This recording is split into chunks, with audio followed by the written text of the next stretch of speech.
Pow! What is up, people? Welcome to the pre-show. That's right, the pre-show. It is in my space-time continuum 850.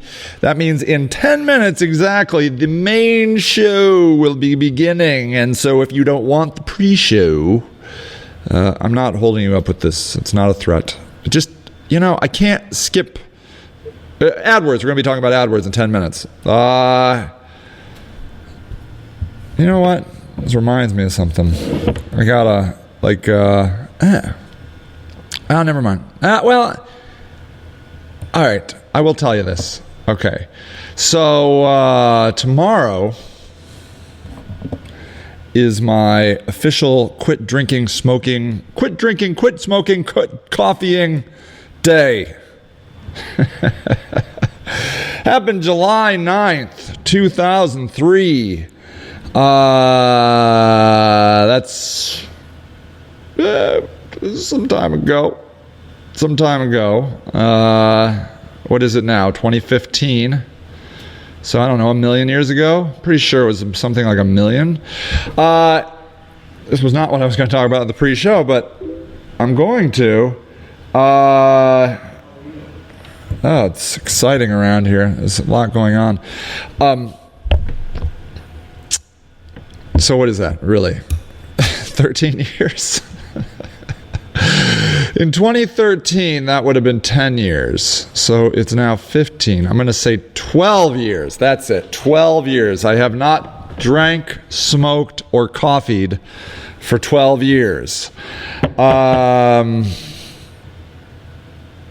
made a pact with myself to go 15 years. I'll probably go longer than that.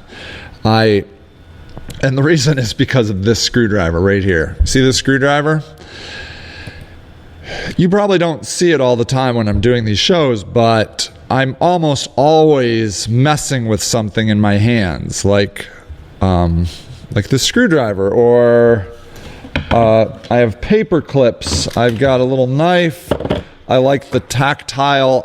This is a busted Pentium chip, actually AMD chip. I like to just push it on my thumbs. It feels good on my thumbs. I have all kinds of stuff. I used to have a ball. Oh, no, I don't. Here it is. A ball of tin foil. I don't know where that came from. I don't know. But anyways, yeah, sometimes I play with that. When I'm doing these shows, I'm usually down there just touching something like this constantly. And this date is a good reminder for me that this is still something within me.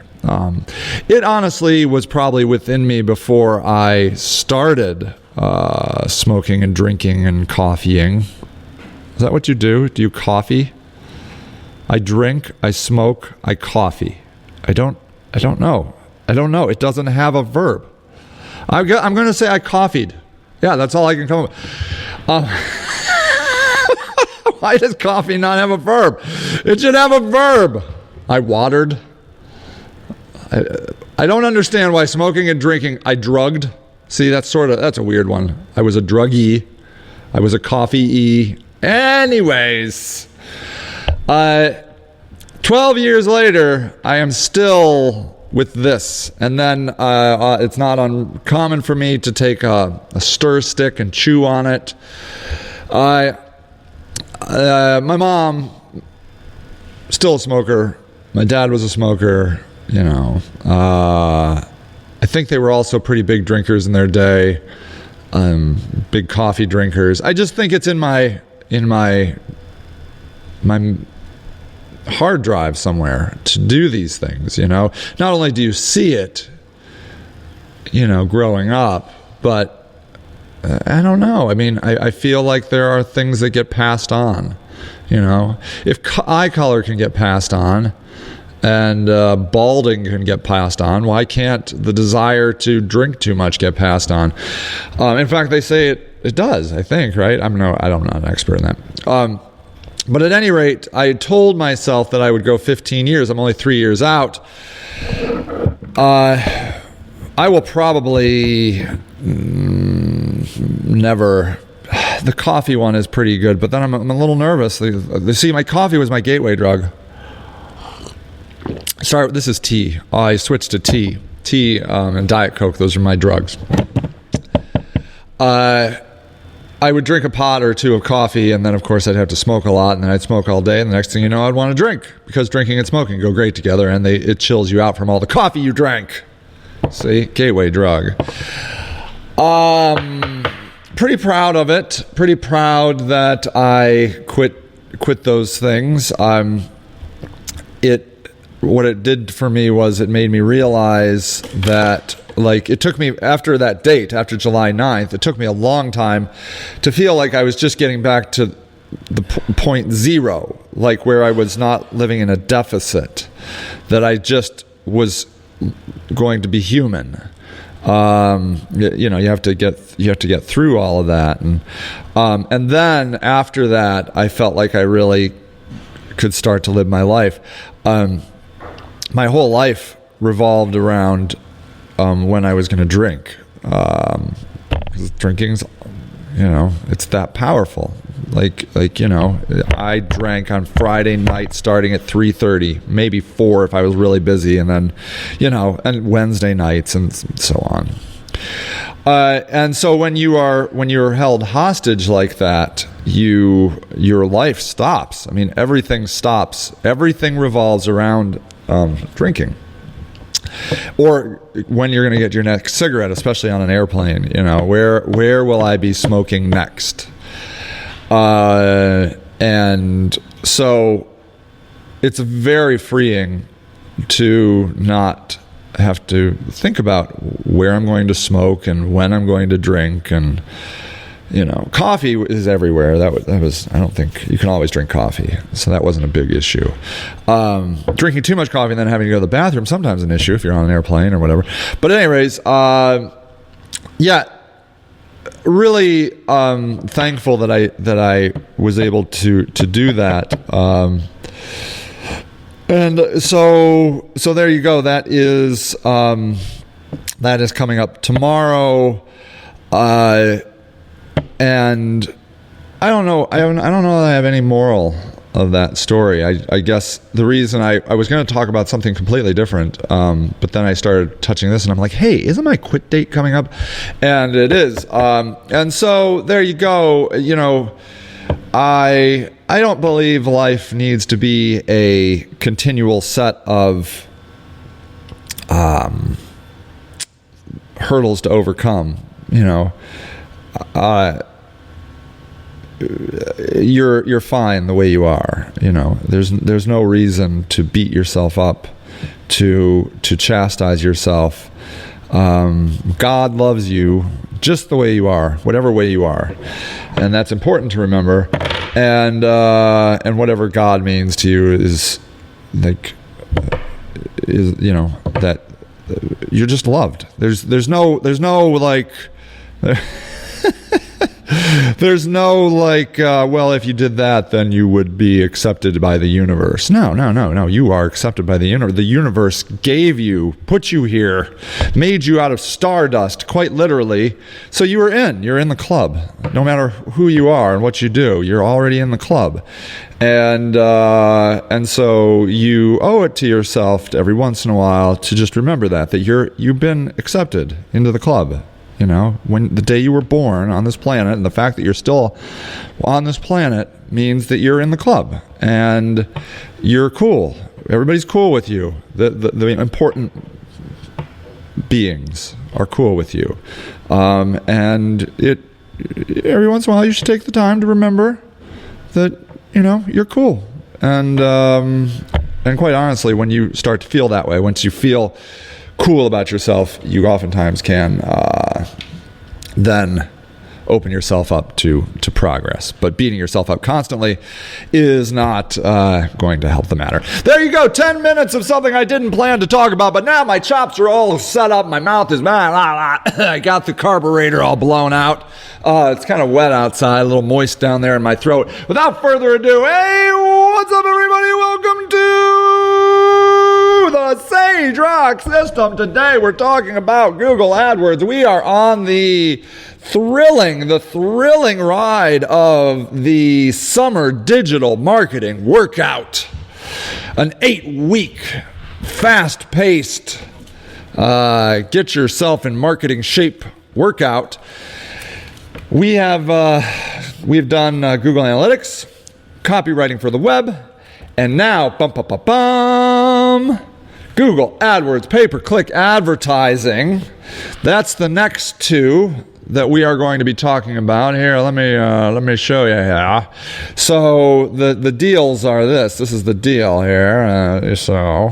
How to use AdWords while not letting them take all your money without any results. How to track your campaign so you know you're spending your money wisely. How to set up remarketing to keep your most interested prospects coming back. And what is AdWords great for and what is it terrible for? Those are the topics we'll be covering in the next 2 days of, exciting drama. So, Google AdWords, it's what's for breakfast this week. Let's see, CNC machines. Let's look at it. Google AdWords, here you go. This is what it looks like. Let me get rid of my selfie. And let me see if I can get a pen. Hold on. It's worth it. It'll be worth it. Trust me. It's on here. You're all probably like, it's right there, Sage. There it is. Screen marker. Let's do it. So here, and then I'll move this down here. So here we are in the world of Google AdWords, or Google, I should say. And what we're going to be talking about is this. And then stuff that's over on the right-hand side, okay? Some of you, maybe most of you know that. I just want to make sure that we are all talking about the same thing. You pay Google to be in these spots. And you can see here, now over here, they've added little see there. Ad. It's interesting over here. These are Google shopping results. They used to offer paid and free shopping results. No more. It is all paid. Isn't it amazing that you can buy a CNC machine right here on Google? Isn't that amazing to you? Kind of amazing to me. Let's look, let's see which ones are in my price range. See, so I can't really afford the CNC lathe here for $24,000. I really don't have $10,000. $2,100? Yeah, okay. There's something. There's this $1,900. And then what you can do is you can see here how I'm hovering over this. This is the Other Mill Precision CNC and BCB milling machine. Interesting. Here's the desktop CNC router drilling milling machine. Ooh, it's the desktop. This one looks like a box. This one looks like a desktop. This one's a box. This is the compact precision. Actually, that's this one. Isn't that interesting? I think these might be the same. This one up here, the same here. What's happening here is these are coming out of someone's shopping cart. Okay? These people you can buy online. You can buy a CNC machine online. And these two people, let me show you, these guys and these guys look to be selling the same machine. Different shopping carts, but they are both in the Google Shopping Network, which is through Google AdWords. Now, what you should know is none of these people have paid anything yet to be on my screen. They are just sitting here tantalizing me with their deliciousness, you see. Ooh, I want to buy a CNC machine. Which one would I buy? Now, isn't it interesting that if you were in the market for a CNC machine, okay, which ad would you click on?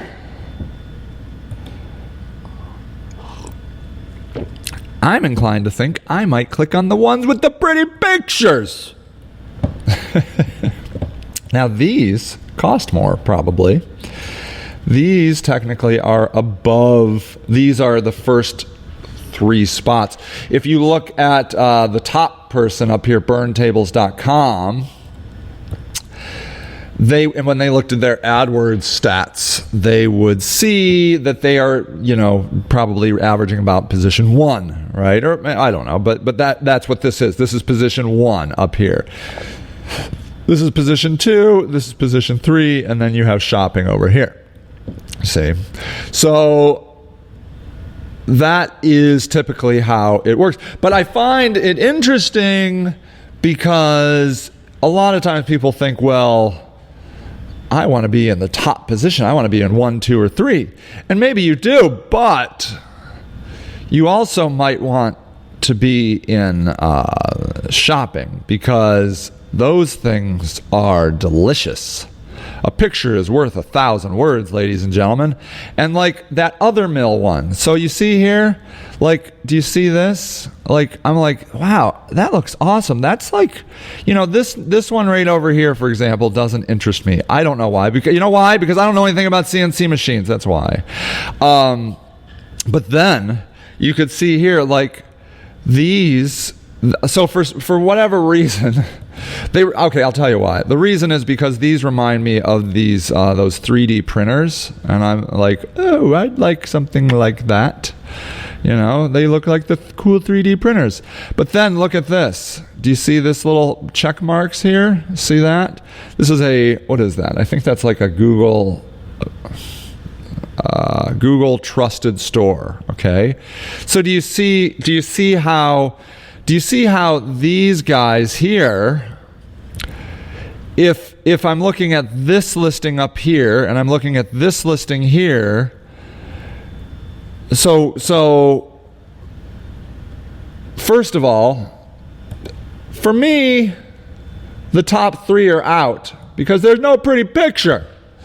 And then this is out, I can't afford it, 10,000 really can't, let's be realistic.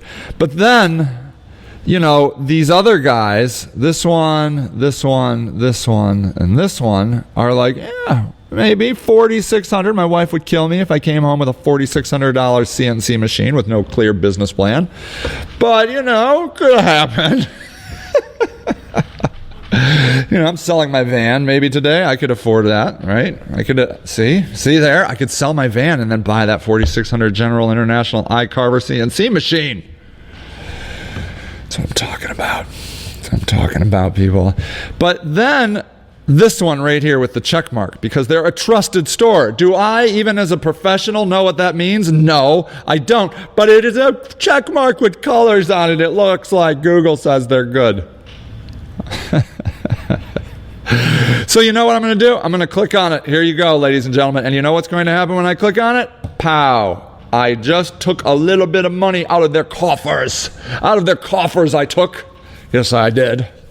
So here you go. Here is the other mill, compact precision CNC and BCB milling machine.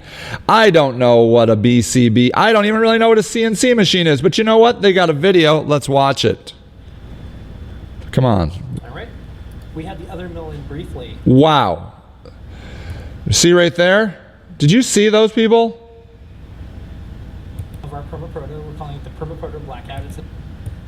Hold on. Where? Let me show you these people again. Okay, we'll put the pie. There. You see those people? Does that look like your traditional CNC? Like, do you know what a CNC machine is? CNC machine's like a manufacturing thing. It machines things. It's very boring. They've been around forever. Look at these people. Look at how awesomely cool they are. So you got pink hair woman with the lip ring, and then you got cool dude on the right with the mane of hair that would, like, I might actually beat somebody up. I don't think I would kill somebody for that, but I would. If somebody said, hey, if you beat him up, that hair will be on your head, I might do it, because look at that hair. Jiminy Christmas, that's gorgeous. Anyways. Yeah, so this is what we're going to do. We're going to zip through these and talk about all the new things to buy too. First up, this is a new product not on our site. This is so weird. Hackaday has a version of our Perma Proto. Anyways, they're going to talk about this thing, right? I'll show it off in a little bit. It lets you play emulated games with Nintendo or Main. So at any rate, what I'm telling you is these are people that get it. These are people that get it. Then they have this page right here. You can look at it. You can see what it includes. Warning, do not use the following materials with your other mill: glass, fiberglass, ceramics, hard stone, wood with high pitch content, that is, just the high pitch content wood, whatever that is. Oh, I guess that's like sap, right? Softer rubber products. Okay, I am bookmarking this because when I sell my van, I might buy this. This is awesome. This is awesome. So the whole point of this is that came off of a Google AdWords ad. Okay.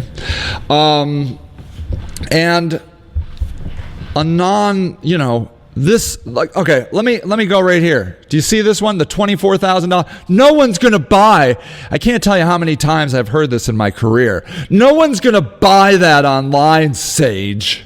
Well, you know what? Bolton Tools disagrees. Look right here. Here is the 20-inch by 60-inch CNC lathe with 6-position tool posts and a 3 1/4-inch bore. Yo, that sounds awesome. I can add it to my cart. I can buy it right there on my cart. So there, nanny boo boo, and I can finance it for as low as $681 a month. Yeah, so there, right there, I can submit my application right online. So what I'm telling you is, you need to break down the barriers of what you think can actually happen on the internet. The internet can make you mayor. The internet can sell you a $24,000 CNC machine. It's true. So like, for example, let's say like you've talked to the salesperson over there at Bolton Tools over and over and over again, and you're like, you know what? We're just going to get it. We're going to get the 20-inch by 60-inch CNC lathe with 6-point blah, blah, blah, blah, blah. And you just buy it online. Because why not?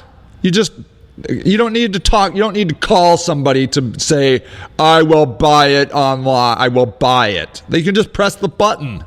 Make it easy, people. Make it easy to sell your $24,000 machines. Make it easy. Man, that CNC machine, that other one, I'm going to look that up after this show. You pay per click. You pay every time someone clicks on one of these doodads, okay? There are an ever-growing number of ways that you can buy ads in Google AdWords. You should know that Google AdWords, which we'll be going into here momentarily, is used significantly for posting ads on Google.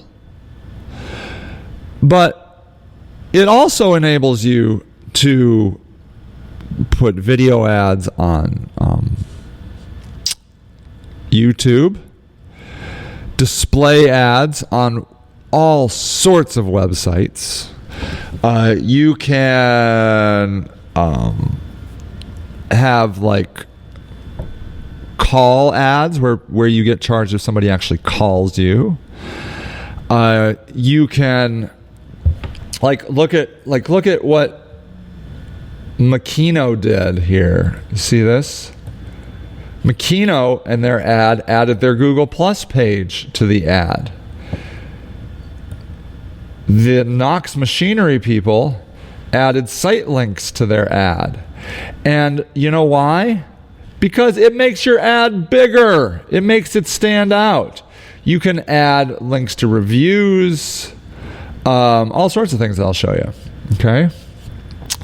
So there is a lot of flexibility. Most powerfully, I think, is what they call geo-targeting. And geo-targeting gives you the ability to place your ads only in very specific localities. And Google has always and continues to, I think, be the best at that. Maybe Facebook. I'm talking about search engines now. I mean, Facebook is really good at that, but Bing has never really been as good. So the way that you can present your ads is like, to geolocations, is really amazing. So like, even if you sell worldwide, you probably want to say, well, I actually want to focus on this market and this market, right now. So now, what you should be aware of is, let me open up another window here. So, what you can do here is you can just go to AdWords.com. Okay? Go to the AdWords.com. And you will see, if you're not logged in, a page that looks like this. Do you see this number here? Never, ever, ever, ever, ever am I being clear? Ever call that number. Never. Lord have mercy on your soul if you call that number. That's all I have to say. Because if you call that number, you are going to be connected to a very smooth operator who is going to convince you that you need to be spending thousands of dollars on Google AdWords right away. And you should not spend thousands of dollars on Google AdWords right away. I don't care what size company you are. I don't care if you are the emperor of the universe of your products and you've never used Google AdWords. Do not spend thousands of dollars right away. Don't do it, because you're going to lose money. So we had this really cool consulting session with a college here last week, and it was interesting because they were doing all kinds of really cool advertising, but they were not doing Google AdWords because I don't know if they were intimidated, but they didn't. Okay, I have a theory now, just talking about it. I think they were doing other kinds of advertising. It's because they were using ad buyers. They were just calling an agency and being like, hey, let's buy ads over there, and then the agency bought. But not true. I mean, their advertising person was buying ads too. So at any rate, but I think they just felt intimidated maybe, or just not confident in how to navigate AdWords. And that's what I'm trying to get to you today. You can set up an account in AdWords without putting a credit card in, okay? Your ads won't run, but you can start without saying a credit card. You can advertise when you're running, I believe, for as little as $1 a day. When you call that number, they will never mention that. They might even tell you that's not true. I don't know what the minimum is. Let me see. Hold on. What is the minimum AdWords budget? Let's just see. All right, here you go. They don't want to tell you. They don't want to tell you that you can just bid like $1. Look at that. Look at that. recommended daily budget. No, that's not what I asked the Google. I don't know. Okay. What is the minimum daily budget, please? Let's just see, 2013. I don't even know if they have a budget minimum. They might have had a minimum. There's no minimum daily budget for AdWords. There you go. And if you pause your ads, then no cost will be incurred. There you go. So there it is. There's the dirty truth that Google does not want you to know. I'm pretty sure, though, you have to put in, if you're going to be bidding, actively bidding, you have to put in $1 a day. It's just because they're like, what's your minimum daily budget? And you can't put in 50 cents. So it would be $1. But you can stop it after a day. So you can spend $1. So you can spend very little. And I do recommend starting slowly. Because if you don't start slowly, you will be like, oh, I could afford $50 a day, which comes out to $1,500 a month, and you will just burn through money crazy because you didn't set your stuff up right, and then you will forever scorn Google and anyone that ever told you that Google was a good idea. Probably me. So that's what I want you to know first. Please start slowly. So okay. So here's the deal. When you go to AdWords, just go to AdWords.com. It's the easiest. Okay. They'll redirect you to the correct URL. It does not matter.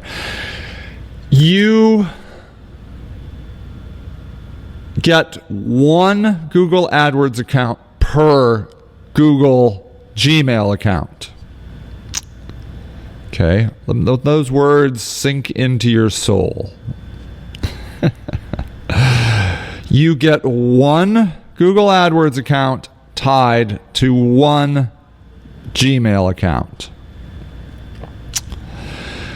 So, when you set up your AdWords account, I want you to think carefully about what Gmail account you are going to use to set up your AdWords account. Okay?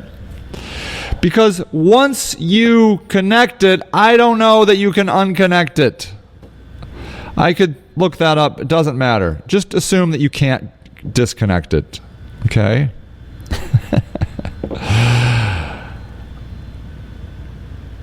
So, my recommendation is to have a Gmail account for your business. Okay? Like I have sagerock@gmail.com. You could get something like that. And I recommend that that's the account you use to create your AdWords account. How many times can I use the word account? Do you get that? Make a new Gmail account, a brand new Gmail account, and put that and then sign into that.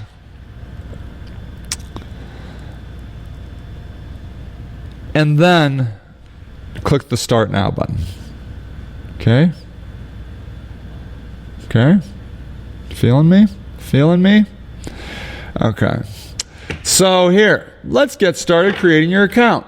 Enter your email, blah, blah, blah. So here, come on, you can do it, AdWords. Show the people what they want. Give them what they want, AdWords. Well, as this spins, as the world turns,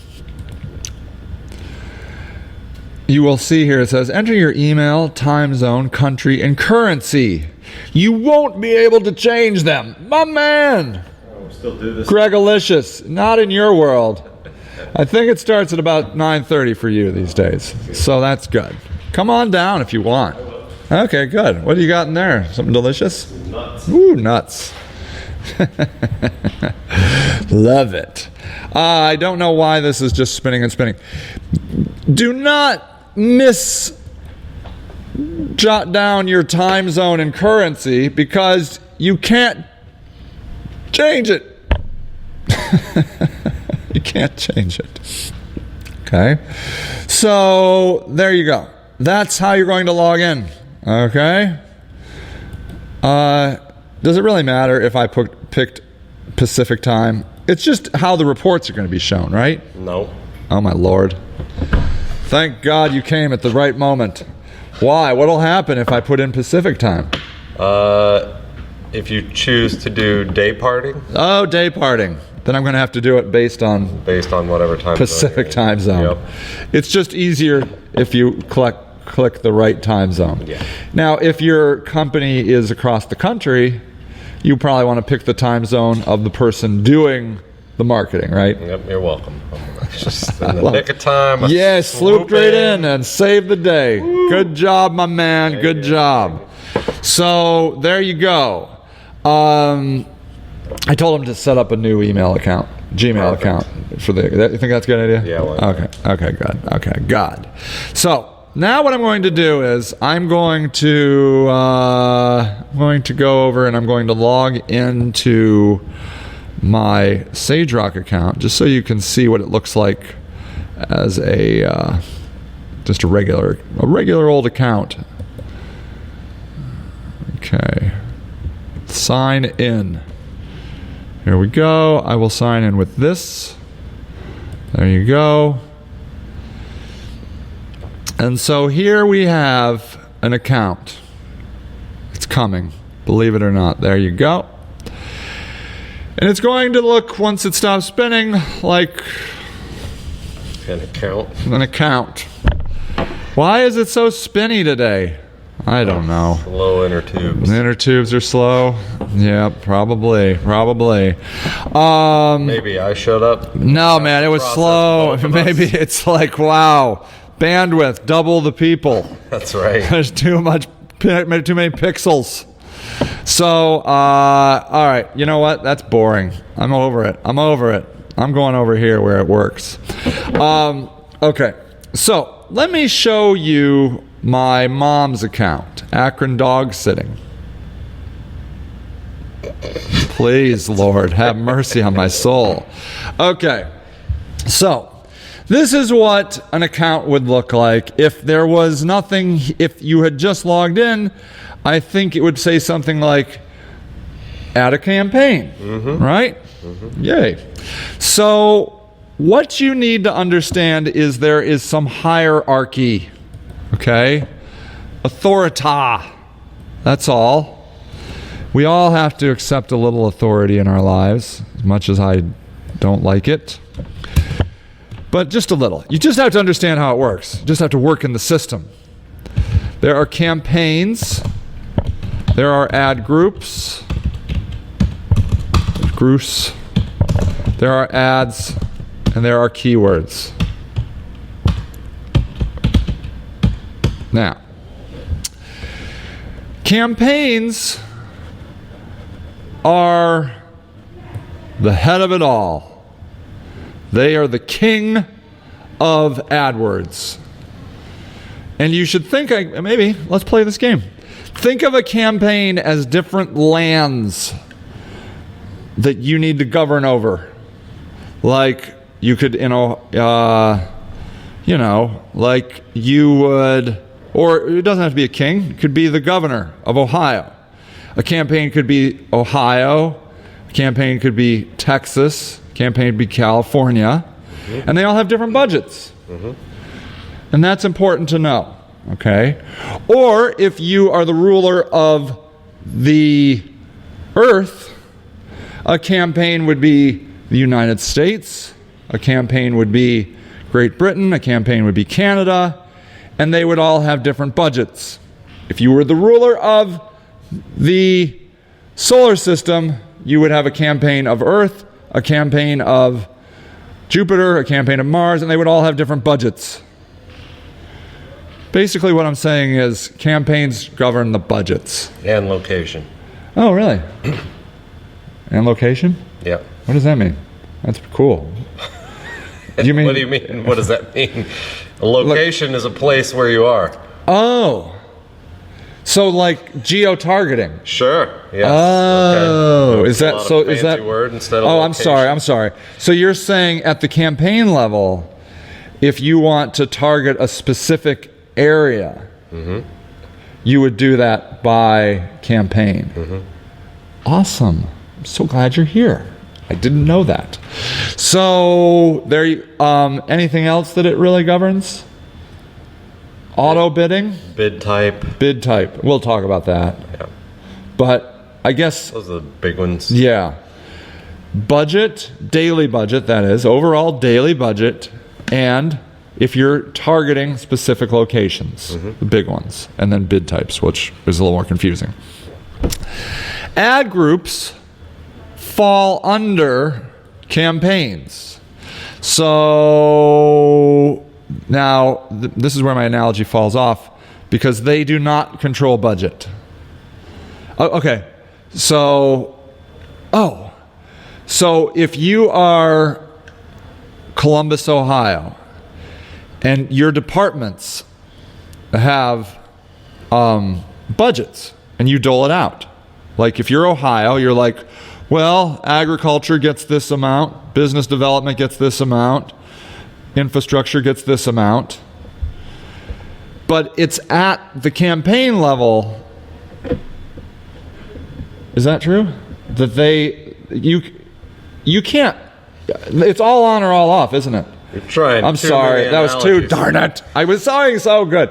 You cannot control any budget at ad groups. All budget, location, and bid type is all set at the campaign level. Okay. Ad groups are just different segmentations of ads and keywords. Can you turn off an ad group? Yes. Okay. So you could turn it on and turn it off. Let's pull out of politics. Okay, good. Thank Let's goodness. say you sell shoes and pants. Shoes and pants. Okay? Okay. So The bottom half of the human body. screw the shirts. Everybody's shirtless. Yeah. So I'm off a two team different, shirt. You would be like, well, shoes are really important to me. I sell more shoes than I do pants, but I want to sell pants.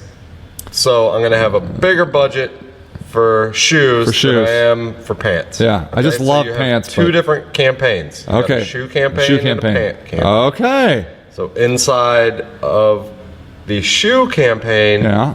you're going to be like, well, I have Nike shoes, I have Adidas shoes, New Balance, whatever. Yeah. Those might be individual ad groups. Okay. And the reason for that would be because in the ad groups control the ads and the keywords. Yeah. Okay, so an ad group might be, let's say, Adidas shoes. Okay, that's an ad group. Because you want your ad to read Adidas shoes, I have Adidas shoes, buy my Adidas shoes. Yeah. And that is because you want the keywords in that ad group to be like Adidas shoes. Yeah. Adidas tennis shoes, shell toe Adidas. And so like all those keywords fall under that ad group. Like you wouldn't want your Adidas ad to show when someone types in Nike shoes, right? Yeah.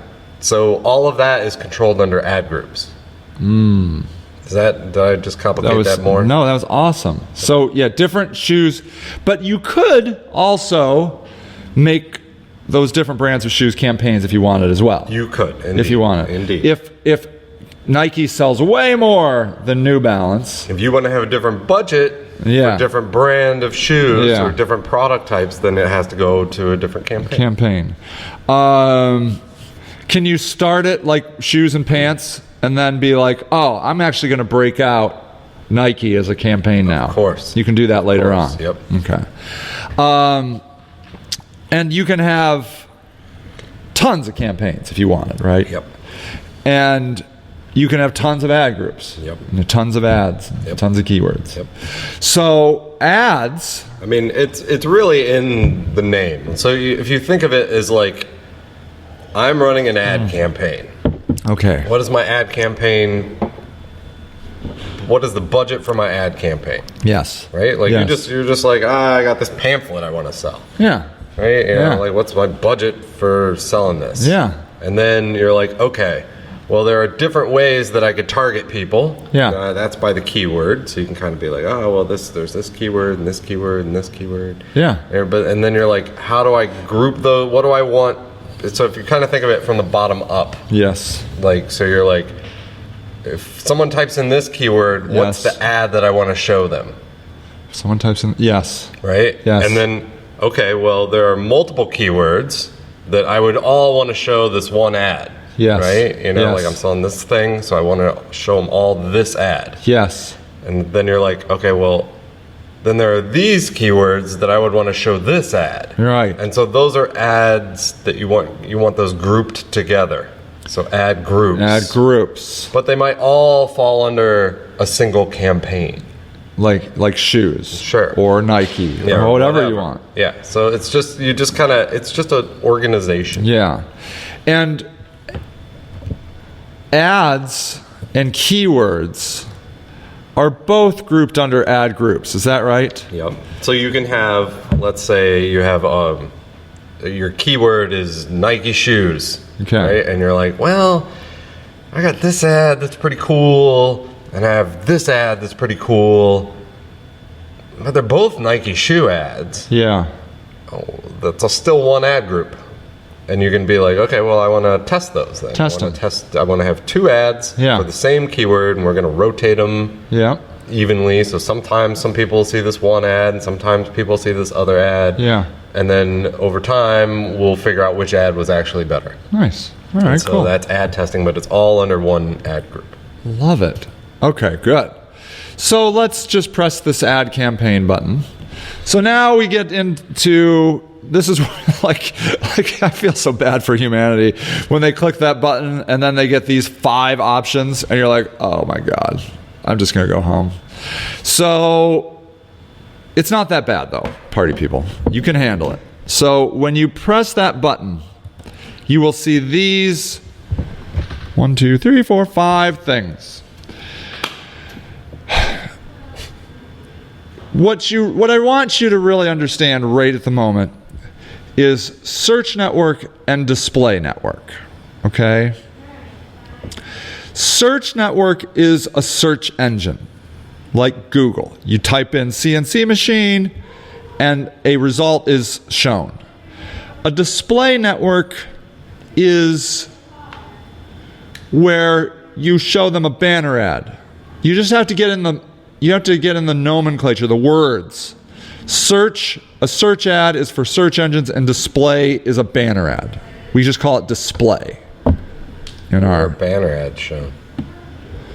Not on Google. On partners, which you can see here. It says on partner websites right there. And there are many, many, many, many partner websites.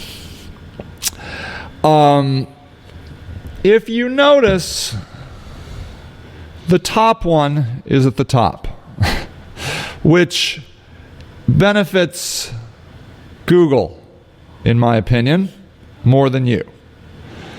It says the best opportunity to reach the most customers. And when they say the most customers, they mean the best way, the best opportunity to spend the most money. I think that's what that should say. Why wouldn't it say that? The best opportunity to spend the most money. That would be really good. Mm-hmm. Because that's what you really need to know. Mm-hmm. Would you agree? I agree. Sweet. Okay. So my recommendation, and I'll be interested to see if Greg agrees, is to start with the easy one. Search network only. I'm not saying that these other ones aren't good, but this is going to be the easiest. Because what you're trying to do is you're going to put a keyword in, and somebody is going to go to Google, they're going to put that keyword in, and poof, your ad is going to show up. Like this. If I go to the Google and I type in Sage Lewis, my ad doesn't come up. That's awesome. Come on. How about, let me try another one.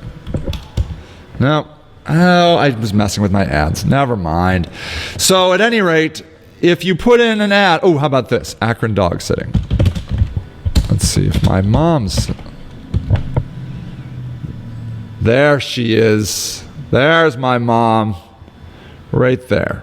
Okay? AkronDogSitting.com. Akron Dog Sitting. Have your dog stay at my home while you're away on Akron's west side. There you go. So there, when you type in the phrase Akron Dog Sitting and you happen to offer dog sitting in Akron, your ad can come right up. Pretty good, right? That's what I think we should start with, at least right now. Does that sound good? Yeah, you biffed your other ads. Yeah, I tried to lower them to $1, and Google's like, we're not playing that game. But I'm like, I'm the only guy. And they're like, yeah, it's not worth it to us. Anyways, so let's just start with search network only. Okay? So here you go. So now campaign name. Can't tell you how many AdWords accounts I've gone into and saw something called campaign number 1. That's okay if you want to just have one campaign, but do yourself a favor and name it something that means something to you, like Akron dog sitting, or geo-targeted, like dog sitting targeted in Akron, or I don't care. You can change your name, campaign name? You can change it later, I think, right? Yeah. So, okay. So just name it whatever you want. You might also get a piece of paper and rough in how you want your campaigns to be set up. Like how are you going to organize it? Are you going to organize it by product? Are you going to organize it by industry that you market to? Are you going to organize it by location? So, and what I learned already today is that if you're going to target by location, then that needs to be a campaign. Mm-hmm. Like Akron or Ohio or United States. So whatever. Your mom offers dog sitting in Akron. Yep.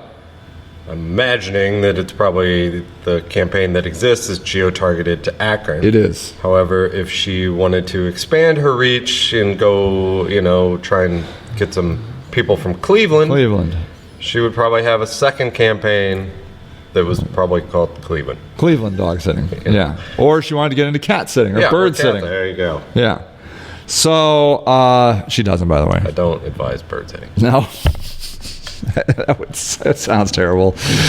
Anyways, I like pictures of birds. They'd die too easy. Oh, that would suck to be on the watch of the parrot, the 50-year-old parrot. You did? I did. Oh no! Oh no! That's from barbecuing. Barbecuing. I barbecued them. They're like, you weren't supposed to eat them, Greg.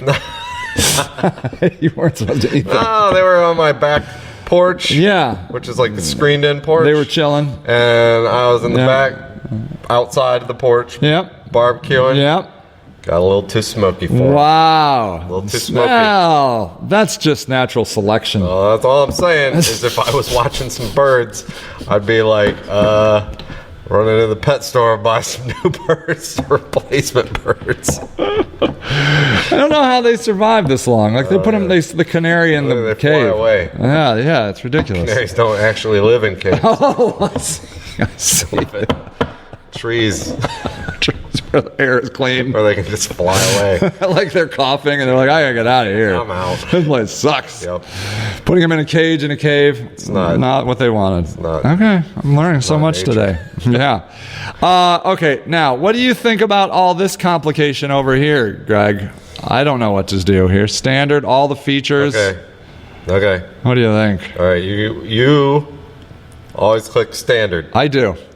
What I can tell you, as someone who comes in behind you and sometimes has to work on these things, is that you should not click standard. Really?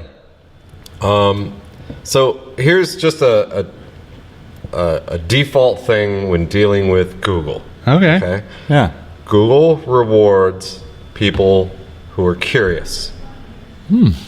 Interesting. Google punishes, I think, people who are just follow what they want to do. So, for example, when you showed that screen a moment ago, where it was just like, "Hey, pick all the options for my campaign.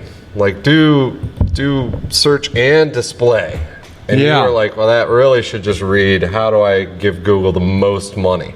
Yes. So that's pretty much what you get every time you just leave something as the default in Google. Oh. So it was true on your former screen that you were showing, and it is true on this one. Yeah. That you should always say, "Give me more options." Oh. Okay, so when it says standard is going to be like, okay, let's just show you less options for everything, and less options is going to mean spending more money with Google. If you say, show me all features, you're saying, well, at least give me the option of maybe I can change around how I'm going to give you money, Google. Okay. And so it's that way almost always with all Google products, I've found. Interesting. So like if you, like for example, if you're in Webmaster Tools and you click, you're just looking at stuff in Webmaster Tools, that's fine. Yeah. But if you click export Yeah. of all your data, and you're just like, give me all the data. They show you a lot more data usually than they do on the screen. Wow. So it's always like, go with the more options. It might seem more daunting Yes. going through it, Yes. but at least you have the option of doing it in a way that's, you know, better for you Yeah. and not better for Google. Yeah. Yeah. Okay, so all features. All features. And then just the other ones quickly. Mobile app installs. If you have an app, you can encourage people to download it. Mobile app engagement, again, if you have an app. Dynamic search ads. Ads targeted based on your website content. That's kind of interesting. I've never done one of those. That's one that's basically like, hey, Google, why don't you build out some stuff for me? Oh, really? Ads for you. Yeah. Oh, And really? It could be good. Yeah. But again, You're giving too much control. You're giving control to Google, and Google has one interest in mind. And what is that interest, Sage? Take your money. There you go. Yeah. I've always wanted to try this call-only ad. These are relatively new, I think, right? And this encourages people just to call your business. And that would be good on mobile, probably, right? So that would be cool. Yeah. Anyways. Definitely. You can also load settings from other campaigns if you want. So here you go now. Now we get down to networks, Google Search Network, and include search partners. This is like other search engines, which I think is AOL. That's one of them. I read that Bing is testing Google listings in their search results. Can you believe that? Or Yahoo, maybe. It's Yahoo. I think it's Yahoo. I believe either one. Yeah. So I knew that's what the CEO, she's, you know, I always had this conspiracy theory she was a mole for Google, for Yahoo. And Yahoo is just going to eventually become Google. Anyways. So you might think that AOL and blah, blah, blah, like these other search partners are just other search engines that use Google ads to make money. Okay. And you might think that those are bad. Right. But what I can tell you is, and you can turn them off here at any point in time, but what I can tell you is, I would say at least 70, 80% of the time, they're actually as good, if not better, than Google. Really? So I would leave that checked. Yeah. And then you can look at that later in a report. You can see what engine? To see how it's performing, and you can turn it on or off later, but I would leave it on. Nice. Okay. Ads will show on all eligible devices by default. It doesn't look like I can change anything there. So I don't know. Maybe that's just the thing. And now we get to location, which is so interesting. So what you can do here is you can say, let me choose. So you can do a country, city, region, or postal code. So I can do 44313. So there you go. That's where I live. And you can see the number of people that will be reached by that, 86,000. But then they're like, but what about just all of Akron? You could do 303,000. Or wait, but you're in Summit County. They would like your stuff, 637,000. Or Akron and Canton. I mean, come on. And now you can see that's a Nielsen DMA region, which DMAs are, I think, how traditional advertising agencies target. So if you're in that, like you like working that way, Google's got you covered. You can go by the state, and then you could go by the United States. 185 million people if you use the United States. Yeah, that's interesting. What? Like the reach for Akron. Yeah. 303,000. We only have 200,000, less than 200,000 people. Maybe it's students?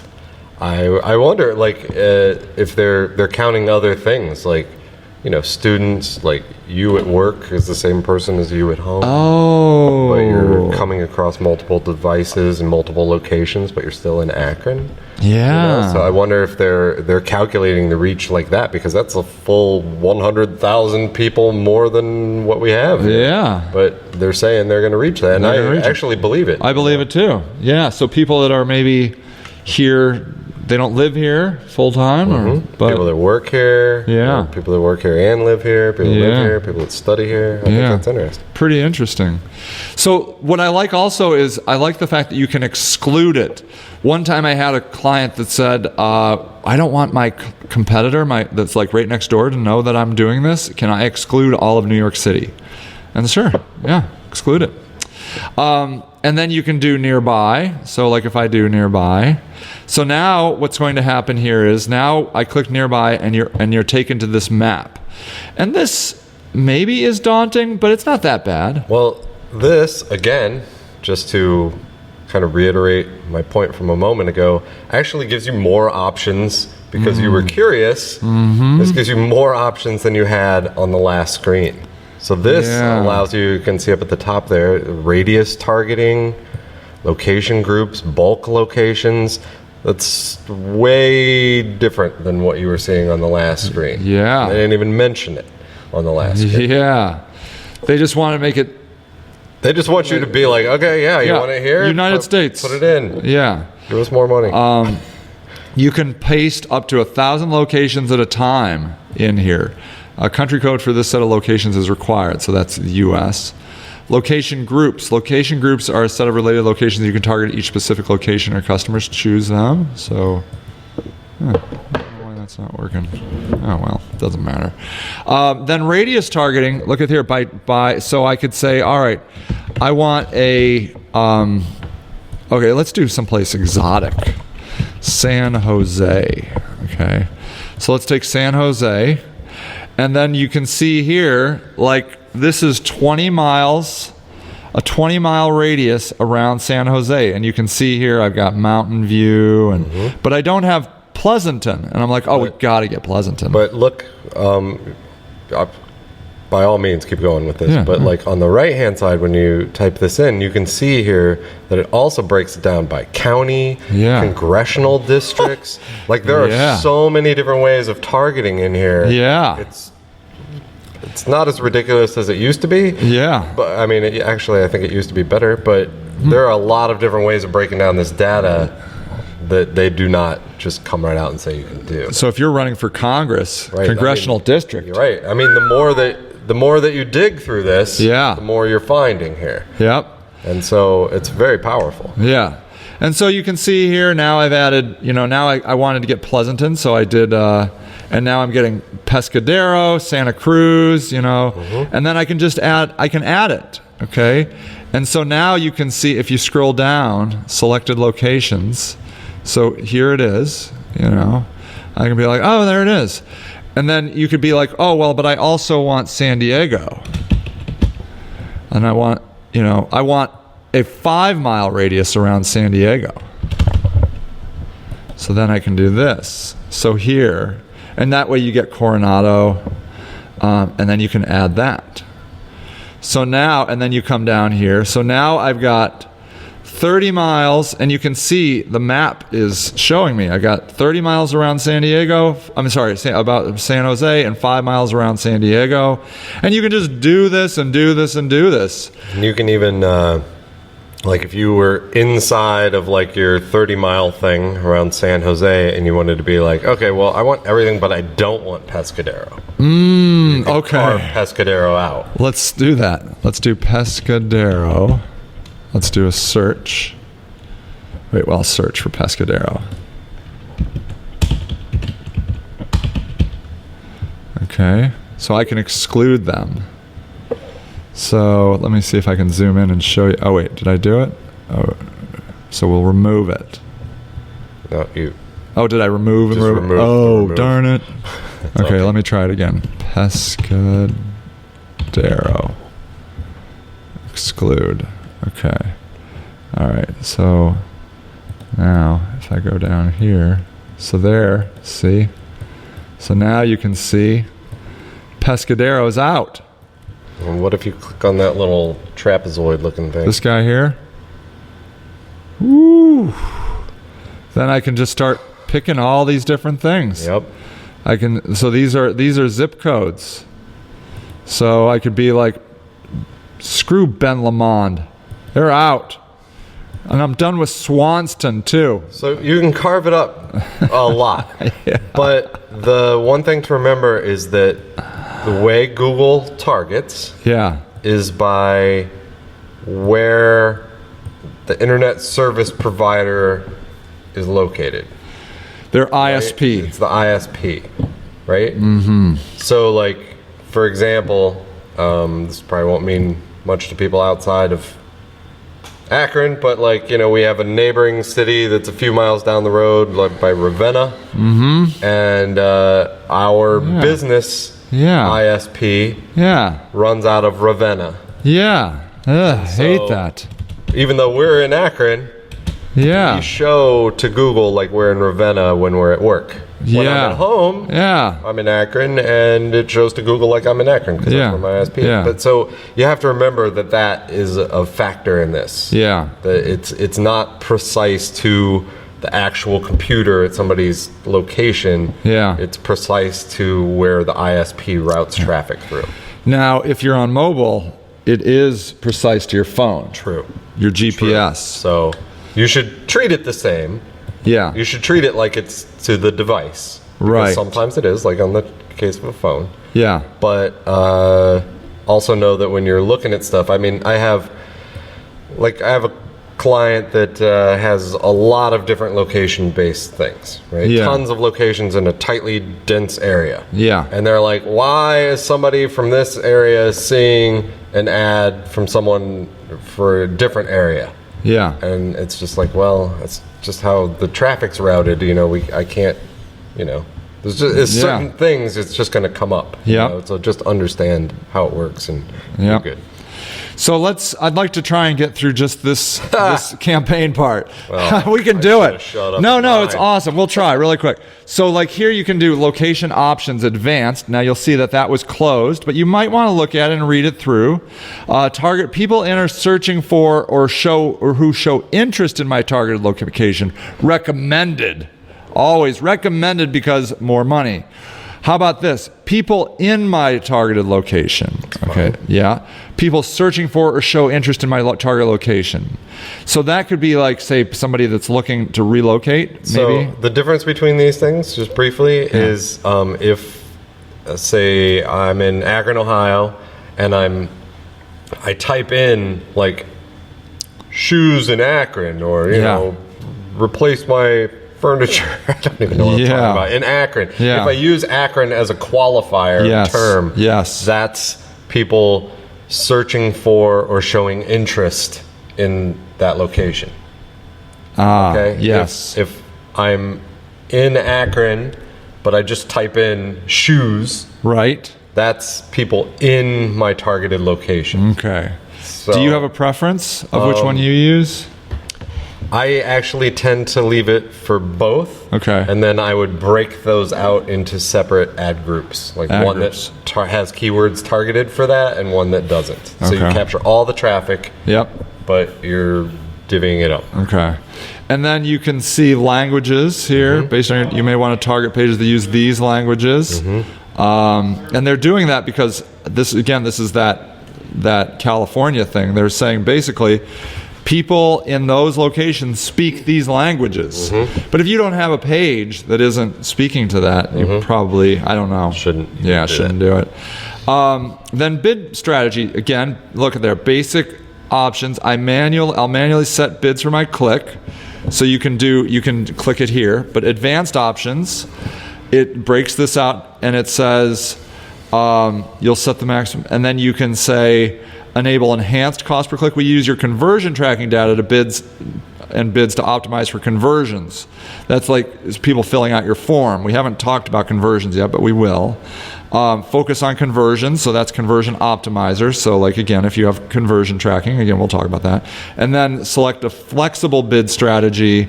This is for advertisers who want to take advantage of automated bidding while maintaining customization, flexibility, and control. So I guess they just do it for you. Yeah. So do you have a preference?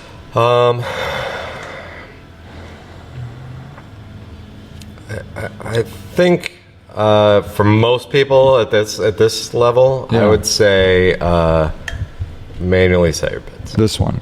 Yeah. So because if you let them do it, which I did actually recently. These are very fine options. Like the CPC bid limit is a great way of targeting. A flexible bid strategy is a great way of targeting. But it gets way more complex.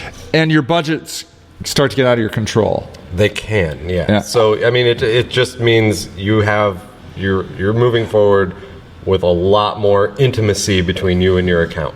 If you are not at that level, then you should just not do that.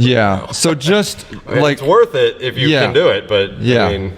So here you would say, all right, my default bid, I don't want to spend more than $2 a click, and then my daily budget will be, say, $10. So that means, obviously, you would get, if it was a maximum bid, and it doesn't mean you necessarily will pay $2, but that would give you 5 clicks in a day, you know.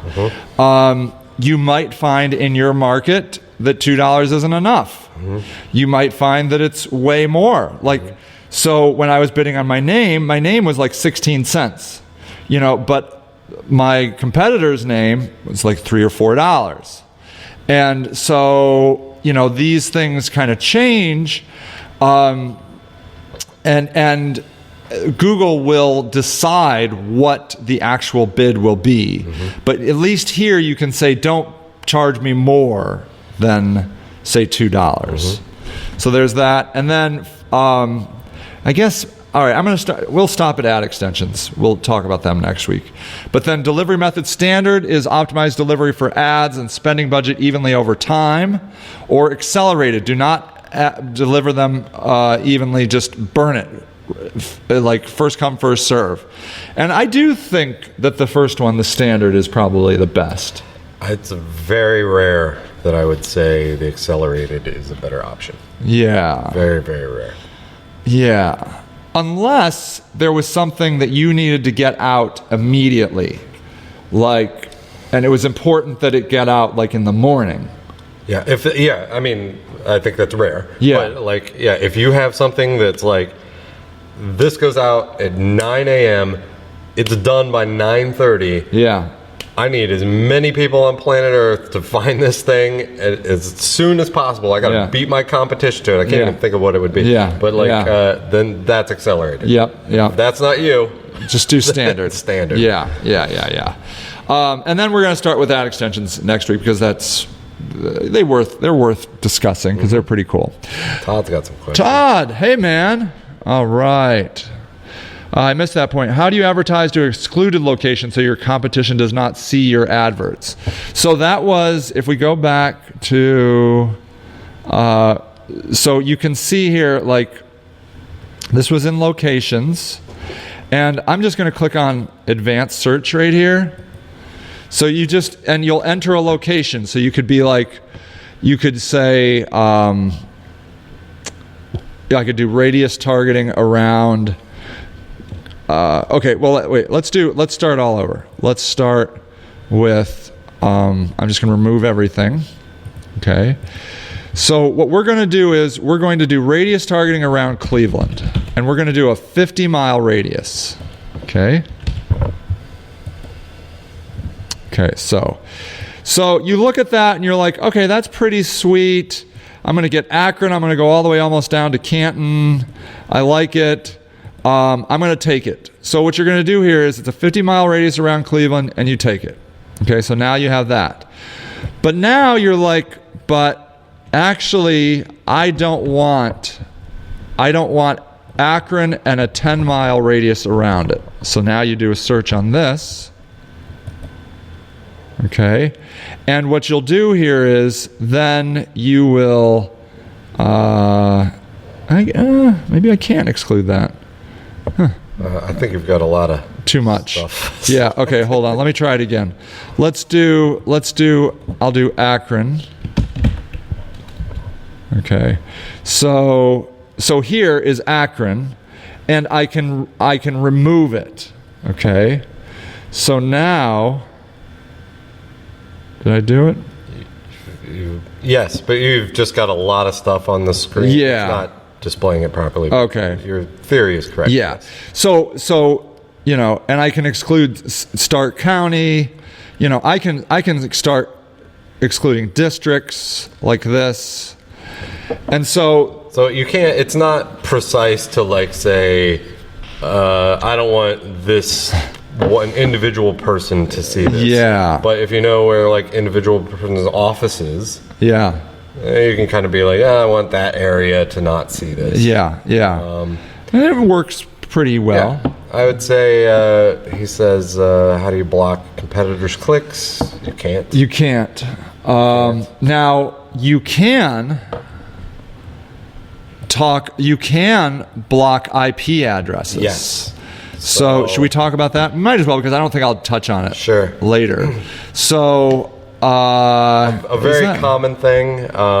Forget how to do it. Yeah. Hold on. They always hide this kind of stuff. So a very common thing is like you work in an office from one location, and you have a bunch of employees or whatever, and they're all searching and doing things, and you don't want them to click on your ad. Yeah. So you block like your office IP or your home IP address from showing these ads. Yeah. And then you will not see them anymore. Yeah. So if you, from some way, through some magical way, and there are ways of doing it, like you can find your competitor's IP address, you could block that IP from showing. Yeah. So let me see if I might have to look it up. I'd have to. Oh, here it is. Advanced settings, IP exclusion. So what you can do in here is you can block IPs. And I had a guy that did this for a while. And what I did was I used a analytics tool called Clicky. And Clicky did a good job of showing me the IP address of visitors to my website.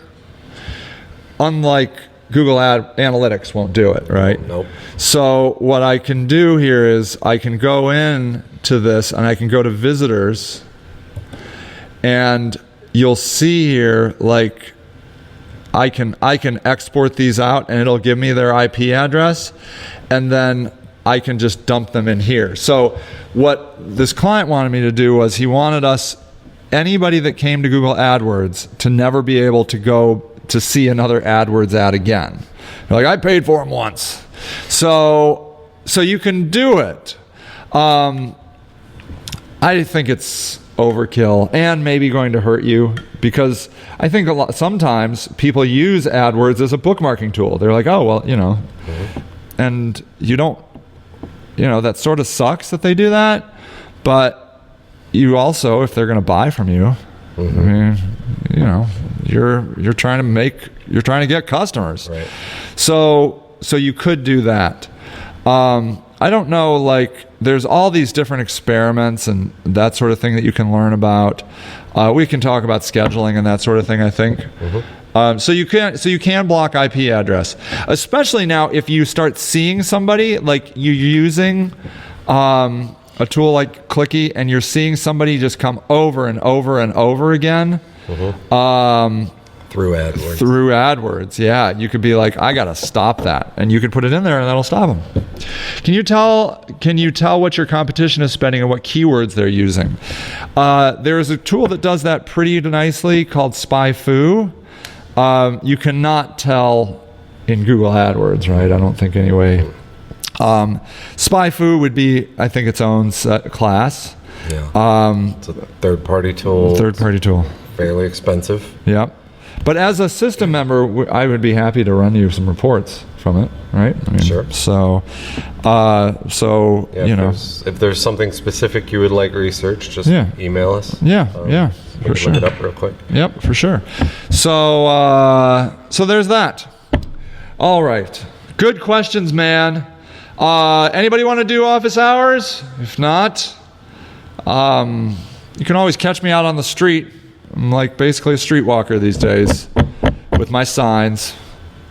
I don't know if I'm going to be out at lunch today. I think I'm going to be out at dinner because I've got an interview at 2 and I need to get some work done.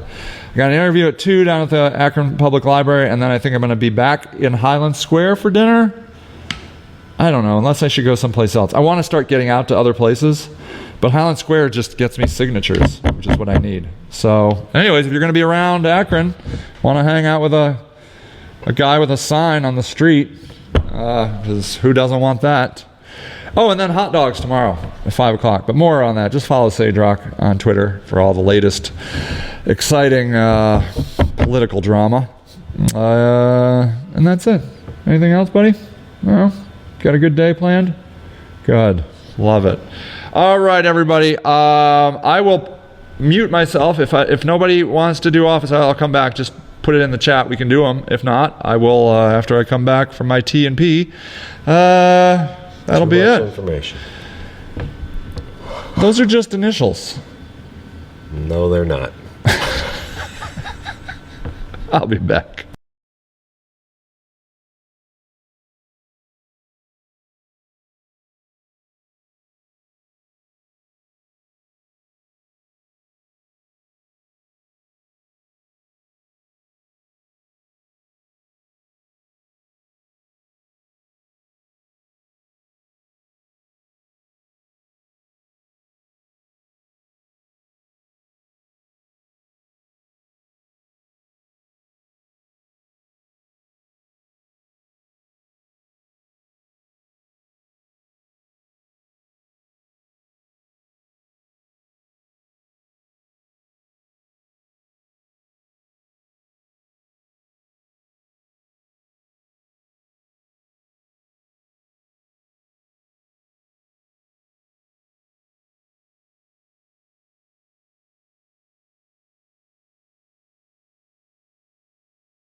All right, party people, that's it. I'm out. I hope you're having a fantastic summer. July 8th, I guess we're in the thick of it. Sweet corn, knee-high by the 4th of July. I never understood that. I'm always eating sweet corn by the 4th of July. I don't know why. But anyways, whatever. A lot of rain. Yeah, I got nothing. I hope you guys are doing great. Thank you so much for everything, and I will see you all next time. Bye. Wait a second, I don't know how to turn this off. Okay, bye.